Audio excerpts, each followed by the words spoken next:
tikai Latvija. Nav citas valsts.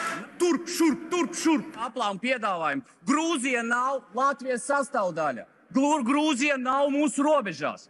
Grūzija, piedodiet, nav mūsu intereses. Latvija un tikai Latvija, kolēģi. Tāpēc vēlreiz vēršu uzmanību pilnīgi visam parlamentam. Kolēģi, mazliet klusāk. Paldies, priekšsēdētājas kundze. Vēlreiz, kolēģi, ko mēs te parlamentā kā karsēji meitenes katru reizi? Tik līdz kaut kur kaut kas notiek, mēs ar karodziņiem skrējām. Par Latviju sāciet jau domāt. Lūdzu, nekliedzat drusciņ. Dzirdēs. Es baidos, ka viņi man nedzird. Paldies, kolēģi, par jūsu klusumu un pacietību. Vēlreiz, Latvijā pirmajā vietā. Nav citas valsts. Nav. Neeksistē. Tikai Latvija, tikai Latvijas intereses un nacionāla apvienība ir laiks to iegaumēt. Jūs visu laiku kā fligeri. Turp, šurp. Bet kā par Latviju?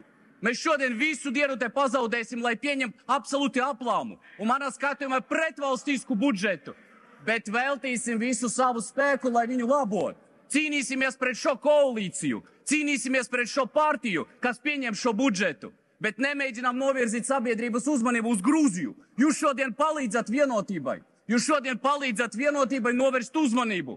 Jūs šodien palīdzat vienotībai novirst uzmanību no slikta budžeta, no pretvalstiska budžeta, no budžeta, kas nav domāts cilvēkiem. Bet jūs tagad mēģināt ar Grūzijas jautājumu visas sabiedrības uzmanību novirzīt.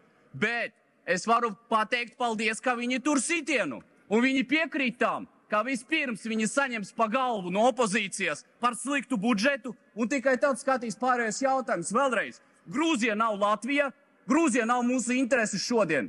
Latvijas sabiedrība, Latvijas bērni, Latvijas armija, Latvijas policijas darbinieki. Starp citu, šodien viņam ir svētki, varētu vismaz iznākt apsveikt viņus, ka viņi jūs sargā šeit.